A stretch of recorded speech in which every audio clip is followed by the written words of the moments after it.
Hello everyone, welcome to G-Board Plus One Humanities. It's me and Nafi. എല്ലാവർക്കും മക്കളെ G-Board Plus One Humanities ക്ലാസ്സിലേക്ക് സ്വാഗതം. ഞാൻ നിങ്ങളുടെ നാഫി. അപ്പോൾ നമ്മൾ മോസ്റ്റ് ഇമ്പോർട്ടൻറ്റ് ക്വസ്റ്റ്യൻസ് നമ്മൾ ഡിസ്കസ് ചെയ്തുകൊണ്ടിരിക്കുകയാണ്. ഈ 8ാമത്തെയും 10ാമത്തെയും ചാപ്റ്ററിലെ മോസ്റ്റ് ഇമ്പോർട്ടൻറ്റ് ക്വസ്റ്റ്യൻസ് നമുക്ക് നോക്കാം. അപ്പോൾ നിങ്ങൾ പലരും വീണ്ടും ചോദിക്കും, സാർ ഇത് മാത്രം പഠിച്ചാൽ മതി, ഇത് മാത്രം പഠിച്ചാൽ പോരാ, ഇത് മാത്രം പഠിച്ചാൽ പോരാ, ഇത് മാത്രം പഠിച്ചാൽ പോരാ. കാരണം എന്താ വെച്ചാൽ ഇത് ഏറ്റവും കൂടുതൽ തവണ പബ്ലിക് എക്സാമിന് ഓരോ ചാപ്റ്ററിൽ നിന്നും റിപ്പീറ്റ് ചെയ്ത് ചോദിച്ചിട്ടുള്ള ചോദ്യങ്ങളാണ് നമ്മൾ ഡിസ്കസ് ചെയ്യുന്നത്. ഇത് മാത്രം പഠിച്ചാൽ പോരാ, പക്ഷേ ഇത് എന്തായാലും പഠിച്ചിരിക്കണം. ഇത് മാത്രം പഠിച്ചാൽ പോരാ, പക്ഷേ ഇത് എന്തായാലും നിങ്ങൾ എന്ത് ചെയ്യണം, പഠിച്ചിരിക്കണം. അങ്ങനത്തെ ക്വസ്റ്റ്യൻസ് ആണ് കേട്ടോ. അപ്പോൾ നോക്കിയോ, ഇതിൽ ഈ ഒരു ക്വസ്റ്റ്യൻ നിങ്ങളോട് പലപ്പോഴും എക്സാമിന് ചോദിക്കാറുണ്ട്. ബ്രിട്ടനിൽ തന്നെ ഇൻഡസ്ട്രിയൽ റവല്യൂഷൻ, വ്യവസായ വിപ്ലവം ആരംഭിക്കാനുള്ള കാരണങ്ങൾ 3 മാർക്കിനും 4 മാർക്കിനൊക്കെ ചോദിക്കാം.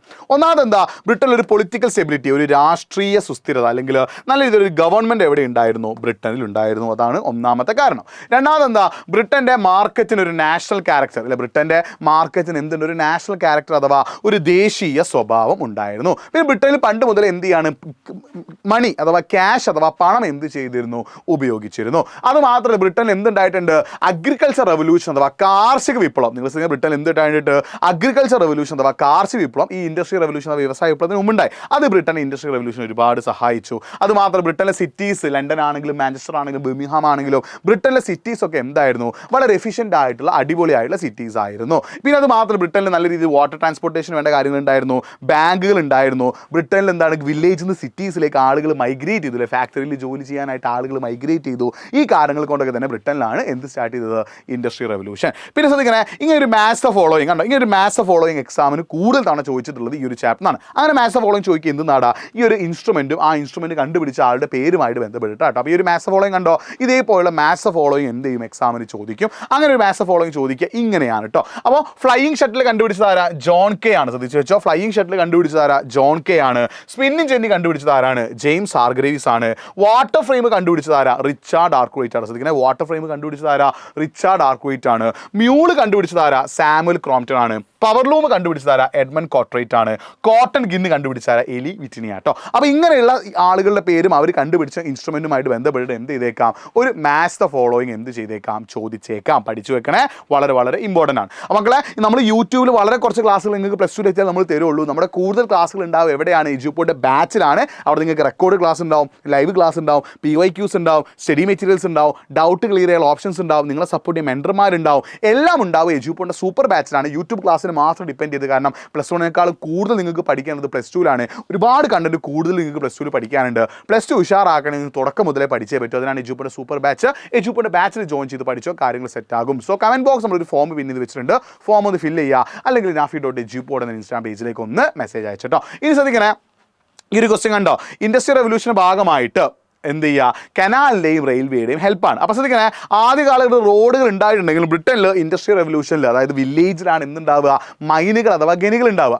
വില്ലേജുകളിൽ നിന്ന് സിറ്റീസിലേക്ക് സാധനം എത്തിക്കാൻ അവിടെ ഉപയോഗിച്ചിരുന്ന എന്തായിരുന്നു, വാട്ടർ ട്രാൻസ്പോർട്ടേഷൻ ആയിരുന്നു. അതിൽ ഏറ്റവും പ്രധാനപ്പെട്ട ഒരു കനാലാണ് ഇത്, വേഴ്സലി കനാൽ, പ്ലാൻഡ് ബൈ ജെയിംസ് ബ്രിൻലി. അല്ലേ, ജെയിംസ് ബ്രിൻലി നിർമ്മിച്ചിട്ടുള്ള വേഴ്സലി കനാൽ എന്താണ്, ഇതിൽ വളരെ ഇമ്പോർട്ടൻ്റ് ആണ്, എക്സാമിന് ചോദിക്കാറുണ്ട് കേട്ടോ. അപ്പോൾ അങ്ങനെ ഈ 1788 മുതൽ 1796 സമയത്ത് അറൗണ്ട് 46 കനാൽസ് ബ്രിട്ടനിൽ എന്ത് ചെയ്യാടാ, ഈ ഒരു ട്രാൻസ്പോർട്ടേഷൻ ഈസി ആക്കാനായിട്ട് 46 കനാൽ ഉണ്ടാക്കി. ഈ ഒരു കാലഘട്ടത്തെ വിളിക്കുന്ന പേരാണ് എന്ത്, കനാൽ മാനിയ. ഈ സമയത്ത് തന്നെ കനാലിലൂടെ സഞ്ചരിക്കാനുള്ള സ്റ്റീം എഞ്ചിൻ, അതായത് സ്റ്റീം പവർ, ആവശ്യശക്തി ഉപയോഗിച്ചിട്ടുള്ള ബോട്ടുകളും ആര് കണ്ടുപിടിച്ചിട്ടുണ്ട്, റോബർട്ട് ഫുൾട്ടൺ എന്ത് ചെയ്യാണ്, കണ്ടുപിടിക്കുകയാണ്. പിന്നെ അതിനുശേഷമാണ് ഈ കനാലുകൾ എന്ത് ചെയ്യും, വിന്റർ സീസണിലൊക്കെ, തണുപ്പ് കാലത്തൊക്കെ എന്ത് ചെയ്യും, ഐസായി പോയിട്ട് കപ്പലുകളും ബോട്ടുകളും പോകാൻ പറ്റാത്തൊരവസ്ഥ വരും. സോ വിന്റർ സീസണിൽ ഒരു പ്രോബ്ലം സോൾവ് ചെയ്യാനാണ് കനാലുകൾക്ക് പകരം എന്ത് വന്നത്, റെയിൽവേ വന്നിട്ടുള്ളത്. അപ്പോൾ ഈ എബ്രഹാം ഡെർബിയാണ് എന്ത് ചെയ്തത്, ഈ റെയിൽവേയുമായിട്ട് ബന്ധപ്പെട്ട ഒരുപാട് കാര്യങ്ങൾ കണ്ടുപിടിച്ചത്. അപ്പോൾ പഫിംഗ് ഡെവിൾ, അതായത് നിങ്ങൾ ശ്രദ്ധിക്കണേ, എബ്രഹാം ഡെർബിയാണ് എന്ത് ചെയ്യുന്നത്, ഇത്തരത്തിൽ റെയിൽവേ ലൈൻ, അല്ലേ, അതായത് ഇരുമ്പ് ഉപയോഗിച്ച് റെയിൽവേ ലൈനുകൾ നിർമ്മിച്ചത്.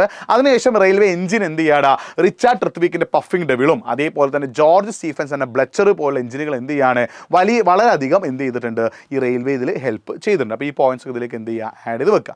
പിന്നെ ശ്രദ്ധിക്കണേ, എങ്ങനെയാണ് ഇൻഡസ്ട്രിയൽ റവല്യൂഷൻ അല്ലെങ്കിൽ വ്യവസായ വിപ്ലവം സ്ത്രീകളെയും കുട്ടികളെയും ബാധിച്ചത്, എക്സാമിന് ചോദിക്കാറുണ്ട്. അപ്പോൾ ശ്രദ്ധിക്കണേ, ഈ ഇൻഡസ്ട്രിയൽ റവല്യൂഷൻ്റെ ഫസ്റ്റ് എഫക്റ്റ് ആരെയായിരുന്നു, സ്ത്രീകളെക്കാളും കുട്ടികളെക്കാളും മുമ്പ് ലേബേഴ്സ് അഥവാ തൊഴിലാളികളെയായിരുന്നു. ലോ വേജസ്, ശമ്പളം വളരെ കുറവായിരുന്നു, പ്രൊലോങ്ഡ് വർക്കിംഗ് അവേഴ്സ്, ഒരുപാട് സമയം അവർ ജോലി ചെയ്യണം. അത് മാത്രമല്ല they have to live in an unhygienic condition അല്ലേ. അതായത് തീരെ വൃത്തിയില്ലാത്തൊരു സ്ഥലത്താണ് പൊതുവെ ആര് താമസിക്കുന്നത് അന്നത്തെ കാലത്ത് ആളുകൾ. അതായത് ഒരു 10 ആൾക്ക് താമസിക്കുന്ന സ്ഥലത്ത് 100-150 ആളുകൾ ഉണ്ടാവും. അത് കാരണം അവർക്ക് ഡൈഹീരിയ, കോളറ പോലെയുള്ള പല അസുഖങ്ങളും വരികയും 20, 25, 30 വയസ്സൊക്കെ ആകുമ്പോഴേക്കും ആളുകൾ മരിച്ചു പോകുന്നൊരവസ്ഥയുണ്ടായിരുന്നു. നമ്മൾ സ്ത്രീകളുടെയും കുട്ടികളുടെയും കാര്യം നോക്കുകയാണെങ്കിൽ പലപ്പോഴും പുരുഷന്മാരെക്കാൾ അവസ്ഥ മോശമായിരുന്നു ആരും സ്ത്രീകളത്. പുരുഷന്മാർ ചെയ്യുന്ന ജോലിയുടെ പകുതി ശമ്പളം മാത്രമേ ആർക്ക് ലഭിച്ചെന്നുള്ളൂ, വിമൻ അഥവാ സ്ത്രീകൾക്ക്. കുട്ടികൾക്കൊന്നും സ്കൂളിൽ പോകാൻ കഴിഞ്ഞിരുന്നില്ല. പകരം സ്പിന്നിങ് ജെന്നി പോലുള്ള എക്യുപ്മെൻറ്റ് പ്രവർത്തിക്കാൻ കോൾ ഉണ്ടാവും, കോൾ മൈൻസിലെ കൽക്കരി ഖനികൾ, അതിനുള്ളിലേക്ക് പോയിട്ട് കൽക്കരി പെറുക്കാനും അത് വാഗണിലേക്ക് കയറ്റാൻ അങ്ങനത്തെ ഒരുപാട് ജോലികളാണ് കുട്ടികളെ കൊണ്ട് ചെയ്യിപ്പിച്ചത്. അപ്പോൾ ഈ സ്പിന്നിങ് ജെന്നി പോലുള്ള എക്യുപ്മെൻ്റ് ഇടയിൽ കുട്ടികളുടെ തല കുടുങ്ങിപ്പോയിട്ട് അവർ മരിച്ചു പോകുന്ന സമ്പ്രദായം ഉണ്ടായിട്ടുണ്ട്. പിന്നെ ഈ കോൾ ഖനികളൊക്കെ പോകുമ്പോൾ, കോൾ മൈൻസിലൊക്കെ പോകുമ്പോൾ, കൽക്കരി ഖനികളൊക്കെ പോകുമ്പോൾ അവിടെ നിന്നുള്ള പോയിസണസ് ഗ്യാസിൽ, അതായത് വിഷവാതകം ശ്വസിച്ച് കുട്ടികൾ മരണപ്പെട്ടു പോകുന്ന അവസ്ഥയും ഉണ്ടായിരുന്നു. ഇങ്ങനെയായിരുന്നു സ്ത്രീകളുടെയും കുട്ടികളുടെയും അവസ്ഥ. ഇതൊക്കെ നിങ്ങൾ എന്ത് ചെയ്യണം, തൊഴിലാളികളുടെയും സ്ത്രീകളുടെയും കുട്ടികളുടെയും അവസ്ഥ നിങ്ങൾ പഠിച്ചു വെക്കണേ, വളരെ വളരെ ഇമ്പോർട്ടൻ്റ് ആണ്. അപ്പോൾ ഇത്രയുമാണ് ഈ ഒരു ചാപ്റ്ററിൽ 8ാമത്തെ ചാപ്റ്ററിൽ age of discoveries and invention എന്നുള്ള 8ാമത്തെ ചാപ്റ്റർ നിങ്ങൾ കൂടുതലായിട്ട് ഫോക്കസ് ചെയ്യേണ്ടത് ഈ ഒരു ക്വസ്റ്റ്യൻസ് ആണ്. ഇത് മാത്രം പഠിച്ചാൽ പോരാ, ഞാൻ വീണ്ടും ആവർത്തിക്കുകയാണ്. ഇത് ഏറ്റവും കൂടുതൽ തവണ റിപ്പീറ്റ് ചെയ്ത് ചോദിച്ചിട്ടുള്ള ക്വസ്റ്റ്യൻസ് ആണ്. ഇത് മാത്രം നിങ്ങൾ എന്ത് ചെയ്താൽ പോരാ, പഠിച്ചാൽ പോരാ. എല്ലാ ക്വസ്റ്റ്യൻസ് നമ്മൾ ലൈവിലാണ് ഡിസ്കസ് ചെയ്യുന്നത്. ഇത് മാത്രം നിങ്ങൾ എന്ത് ചെയ്താൽ പോരാ, പഠിച്ചാൽ പോരട്ടോ. ഓക്കെ, ഈ ഒരു കാര്യം നിങ്ങൾ എന്ത് ചെയ്യുക, മനസ്സിലാക്കി വെക്കാം. ഇനി പാത്ത് ടു മോഡേണൈസേഷൻ എന്ന് പറയുന്ന 10ാമത്തെ ചാപ്റ്ററിൽ നിന്ന് വളരെ ഇമ്പോർട്ടൻ്റ് നിങ്ങൾ പഠിക്കേണ്ടതാണ്. ഒന്ന്, 4 മാർക്കിനുള്ള ക്രോണോളജിക്കൽ ഓർഡർ ഏറ്റവും കൂടുതൽ തവണ ചോദിച്ചത് പാത്ത് ടു മോഡേണൈസേഷൻ ആയതുകൊണ്ട് തന്നെ ഈ ചാപ്റ്റർ തന്നെ ആയിരിക്കും എന്ത് ചോദിക്കാൻ ചാൻസ്, ക്രോണോളജിക്കൽ ഓർഡർ. അതിനൊരു വീഡിയോ നമ്മൾ ഓൾറെഡി നമ്മുടെ ചാനൽ അപ്ലോഡ് ചെയ്തിട്ടുണ്ട്. ക്രോണോളജിക്കൽ ഓർഡറിൻ്റെയും മാപ്പിൻ്റെയും വീഡിയോ അത് നിങ്ങൾ സെപ്പറേറ്റ് ആയിട്ട് കാണും കേട്ടോ. ഇനി ഇതിന് പുറമേ ഉള്ളൊരു ക്വസ്റ്റ്യൻ ചിലപ്പോൾ എന്ത് ചെയ്തേക്കാം, ഈ ഒരു ചാപ്റ്റർ ചോദിച്ചേക്കാം. അങ്ങനെ ഒരു 1 വേർഡ് ചോദിക്കാൻ ചാൻസ് ഉണ്ട്. ആൻസർ അറിയുന്നവർ എന്ത് ചെയ്യുക, ഒന്ന് കമൻറ്റ് ബോക്സിൽ ടൈപ്പ് ചെയ്യുക കേട്ടോ. ഇതൊരു 1 വേർഡ് ആണ്. ഇതിന് ആൻസർ അറിയുന്നവരുണ്ടെങ്കിൽ എന്ത് ചെയ്യുക, ഒന്ന് കമൻറ്റ് ബോക്സ് ടൈപ്പ് ചെയ്യുക. കാരണം നിങ്ങൾ തന്നെ 1 വേർഡ് ആൻസർ ചെയ്ത് പഠിച്ചാലേ കാര്യങ്ങളൊക്കെ എന്ത് ചെയ്യുള്ളൂ, സെറ്റ് ആവുള്ളൂ കേട്ടോ. Okay, yes. പിന്നെ എക്സാമിൽ ചോദിക്കാൻ ചാൻസ് ക്വസ്റ്റ്യൻ ആണ് the rise of communist party in China. ചൈനയിലെ കമ്മ്യൂണിസ്റ്റ് പാർട്ടി ഉദയം. അപ്പോൾ ശ്രദ്ധിക്കണേ, after the Russian revolution, Russian വിപ്ലവത്തിന് ശേഷമാണ് ചൈനയിൽ എന്ത് എമേർജ് ചെയ്ത് വന്നത്, കമ്മ്യൂണിസ്റ്റ് പാർട്ടി. അല്ലെ, കമ്മ്യൂണിസ്റ്റ് പാർട്ടി ഇത്രത്തോളം അടിപൊളിയായത് എപ്പോഴാണ്, ആഫ്റ്റർ ദി റഷ്യൻ റവല്യൂഷൻ ആണ്. അപ്പോൾ റഷ്യൻ റവല്യൂഷന് ശേഷം ലോകത്ത് മൊത്തം എന്ത് ചെയ്യാണ്, ഈ ഒരു കമ്മ്യൂണിസ്റ്റ് ആശയം എമേർജ് ചെയ്ത് വരികയും അങ്ങനെ ചൈനയിൽ എന്ത് ചെയ്യാണ്, മാവോ സേതുവിൻ്റെ ലീഡർഷിപ്പിൽ ഒരു ചൈനീസ് കമ്മ്യൂണിസ്റ്റ് പാർട്ടി അഥവാ CCP എന്ത് ചെയ്യാണ്, ഉണ്ടാക്കുകയാണ്. അങ്ങനെ CCPയുടെ നേതൃത്വത്തിൽ എന്ത് ചെയ്യാണ്, ഒരുപാട് ഫാമേഴ്സ് അഥവാ കർഷകരെ കൂട്ടിക്കൊണ്ട് ഒരു റിവോൾട്ട് അല്ലെങ്കിൽ ഒരു വിപ്ലവം നടത്താനുള്ള പരിപാടിയൊക്കെ ആര് ചെയ്തിരുന്നു, മാവോ സേതുങ് ചെയ്തിരുന്നു. അങ്ങനെ മാവോ സേതുങ്ങിൻ്റെ നേതൃത്വത്തിൽ ഈ CCP അല്ലെങ്കിൽ ചൈനീസ് കമ്മ്യൂണിസ്റ്റ് പാർട്ടി എന്ത് ചെയ്യാടാ, ഒരു പവർഫുൾ പാർട്ടി, ഒരു ശക്തമായിട്ടുള്ള ഭരണകൂടമായി മാറിയെങ്കിലും അന്ന് ചൈന റൂൾ ചെയ്തിരുന്ന ചിയാങ് കൈഷക്കിന്, കുമിയാങ് പാർട്ടിക്കും ചിയാങ് കൈഷക്കിന് ഇത് ഇഷ്ടപ്പെട്ടിരുന്നില്ല എന്നുള്ളൊരു കാര്യം കൂടി എന്ത് ചെയ്യുക, മനസ്സിലാക്കി വെക്കുക. അങ്ങനെ അവർ എന്ത് ചെയ്യുന്നുണ്ട്, കിയാങ്സി എന്ന് പറഞ്ഞ മൗണ്ടെയിൻസിലൊക്കെ ഇവർ എന്ത് ചെയ്യാണ്, ഒളിച്ച് താമസിക്കുന്നുണ്ട്. ഇനി ശ്രദ്ധിക്കണേ, മെയ്ജി റിസ്റ്റോറേഷൻ, ജപ്പാനിലെ മെയ്ജി റിസ്റ്റോറേഷനുമായിട്ട് ബന്ധപ്പെട്ട അല്ലെങ്കിൽ മെയ്ജി പുനഃസ്ഥാപനവുമായി ബന്ധപ്പെട്ട ക്വസ്റ്റ്യൻ എക്സാമിന് ചോദിച്ചേക്കാം. അപ്പോൾ 1868 അത്രയും കാലം ജപ്പാൻ റൂൾ ചെയ്തിരുന്ന ഷോഗൻസിനെ അധികാരത്തിൽ മാറ്റി മെയ്ജി അഥവാ ചക്രവർത്തി എന്ത് അധികാരത്തിലേക്ക് കൊണ്ടുവന്ന സംഭവമാണ് ഇത് മെയ്ജി റിസ്റ്റോറേഷൻ. അതിൻ്റെ ഭാഗമായിട്ട് അവർ ആദ്യം ചെയ്തത് എന്താ, ഇഡോ എന്ന് പറഞ്ഞ അവരുടെ തലസ്ഥാനത്തിൻ്റെ പേര് എന്താക്കി മാറ്റി, ടോക്കിയോ എന്നാക്കി മാറ്റി.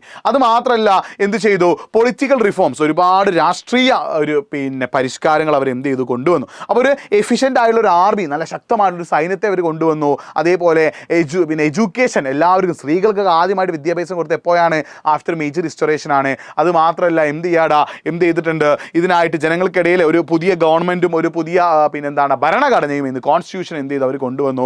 വെസ്റ്റേൺ എഡ്യൂക്കേഷൻ, പാശ്ചാത്യ രീതിയിലുള്ള വിദ്യാഭ്യാസം സ്ത്രീകൾക്കും അല്ലെങ്കിൽ പെൺകുട്ടികൾക്കും ആൺകുട്ടികൾക്കും എന്ത് ചെയ്യാണ്, ആഫ്റ്റർ മേജർ റിസ്റ്റോറേഷൻ ആണ് കൊടുത്തത്. അത് മാത്രമല്ല ആദ്യമായിട്ട് ജപ്പാനിലെ 2 സിറ്റീസ് ആയിരുന്നു ടോക്കിയോ, യോക്കോഹാമ. അവിടുത്തെ എന്ത് ചെയ്യാണ്, തുറമുഖങ്ങൾ എന്ത് ചെയ്യാണ്, പണി കഴിപ്പിക്കുകയും അതിനെ കണക്ട് ചെയ്തുകൊണ്ട് റെയിൽവേ ലൈനൊക്കെ എന്ത് ചെയ്തു, സ്ഥാപിക്കുകയും ചെയ്തു. യൂറോപ്പിൽ നിന്ന് വീവിംഗ് മെഷീൻസ് അല്ലെ, നെയ്ത്ത് ഉപകരണങ്ങൾ കൊണ്ടുവരികയും അതേപോലെ ബാങ്കുകൾ ജപ്പാനിൽ എസ്റ്റാബ്ലിഷ് ചെയ്യുകയും ചെയ്തു. ഇതൊക്കെ എപ്പോഴാണ്, ആഫ്റ്റർ മേജി റിസ്റ്റോറേഷൻ അഥവാ മേജി പുനഃസ്ഥാപന. അപ്പോൾ മേജി റിസ്റ്റോറേഷൻ അഥവാ മേജി പുനഃസ്ഥാപനത്തിന് ശേഷം ജപ്പാനിൽ നടന്നിട്ടുള്ള മാറ്റങ്ങൾ നിങ്ങൾ പഠിച്ചു വെക്കണം. അതേപോലെ ജപ്പാനുമായിട്ട് ചോദിക്കാൻ ചാൻസ് ഉള്ള മറ്റൊരു ക്വസ്റ്റ്യൻ ആണ് എന്ത്, സെക്കൻഡ് വേൾഡ് വാർ, 2ാം ലോക മഹായുദ്ധത്തിന് ശേഷം ജപ്പാൻ എന്ത് ചെയ്യുന്നു, അടിപൊളിയായിട്ട് എമേർജ് ചെയ്തു വന്നു. അതിനുള്ള കാരണങ്ങൾ എന്തൊക്കെ നമുക്കറിയാം. സെക്കൻഡ് വേൾഡ് വാറിൽ ഹിരോഷിമയിലും നാഗസാക്കിയിലും അണുബോംബ് അല്ലെങ്കിൽ ന്യൂക്ലിയർ ബോംബിട്ടതോട് ജപ്പാൻ കുറേ തകർന്നിരുന്നു. പക്ഷേ അതിനുശേഷം ജപ്പാൻ എന്ത് ചെയ്യാണ്, വളരെ അടിപൊളി കൺട്രി ആയിട്ട് എമേർജ് ചെയ്തു വന്നു. അതിനായിട്ട് അവർ എന്ത് ചെയ്യണം, അവിടെ കോൺസ്റ്റിറ്റ്യൂഷനിൽ ഒരു പുതിയൊരു കാര്യം കൊണ്ടുവന്നു, ഇനിയൊരു വാർ, ഇനിയൊരു യുദ്ധം വേണ്ട, ഇനി യുദ്ധത്തിൽ ജപ്പാൻ ഇടപെടില്ല എന്നുള്ളൊരു കാര്യം കൊണ്ടുവന്നു. അത് മാത്രമല്ല അഗ്രികൾച്ചർ റിഫോംസ് അല്ലെ കാർഷിക അല്ലെങ്കിൽ കൃഷിയെ മെച്ചപ്പെടുത്താൻ വേണ്ട കാര്യങ്ങൾ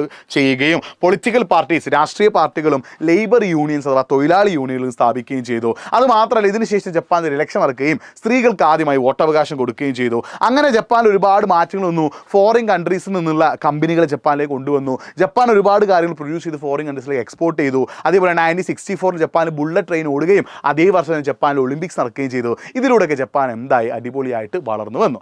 ഇതേപോലെ എക്സാമിന് ചോദിക്കാൻ ചാൻസ് ഉള്ള മറ്റൊരു ക്വസ്റ്റൻ ആണ് എന്ത് പ്രിൻസിപ്പിൾസ് ഓഫ് സൺ യാറ്റ്സെൻ. അപ്പോൾ ശ്രദ്ധിക്കണേ, ഫൗണ്ടർ ഓഫ് മോഡേൺ ചൈന, ആധുനിക ചൈനയുടെ പിതാവായിട്ട് കണക്കാക്കുന്നത് ആരാണ്? ഡോക്ടർ സൺ യാറ്റ്സെൻ ആണ്. അദ്ദേഹത്തിന്റെ പ്രിൻസിപ്പിൾസ് 3 നാഷണലിസം ദേശീയത, ഡെമോക്രസി ജനാധിപത്യം, സോഷ്യലിസം. എന്താണ് നാഷണലിസം പറഞ്ഞാൽ? അന്ന് ചൈന റൂൾ ചെയ്തിരുന്ന മാജോ ഡൈനാസ്റ്റി എന്ത് ചെയ്യണം? ചൈനയിൽ നിന്ന് എക്സ്പെൽ ചെയ്തിട്ട് ഒരു ഡെമോക്രാറ്റിക് ഗവൺമെൻറ്, ഒരു ജനാധിപത്യ സർക്കാർ സ്ഥാപിക്കണം. സോഷ്യലിസ്റ്റ് എന്ന് പറഞ്ഞാൽ എന്താ?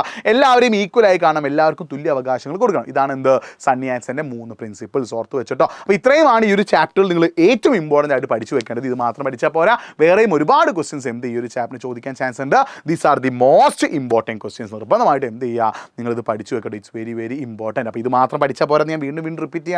മുഴുവൻ ക്വസ്റ്റ്യൻസ് നമ്മൾ ലൈവ് ഡിസ്കസ് ചെയ്യും. പക്ഷേ ഇത് മോസ്റ്റ് ഇമ്പോർട്ടൻറ്റ് ക്വസ്റ്റ്യൻസ് ആണ്. അപ്പോൾ മറ്റൊരു വീഡിയോസുമായിട്ട് വീണ്ടും കാണാം. It's me Nafi signing of. അപ്പോൾ അടുത്ത കൊല്ലം +2 നിങ്ങൾ യൂട്യൂബ് ക്ലാസ്സിനെ മാത്രം ഡിപ്പെൻഡ് ചെയ്ത്, കാരണം ഒരുപാട് കണ്ടന്റ് കൂടുതൽ പഠിക്കാനുണ്ട്.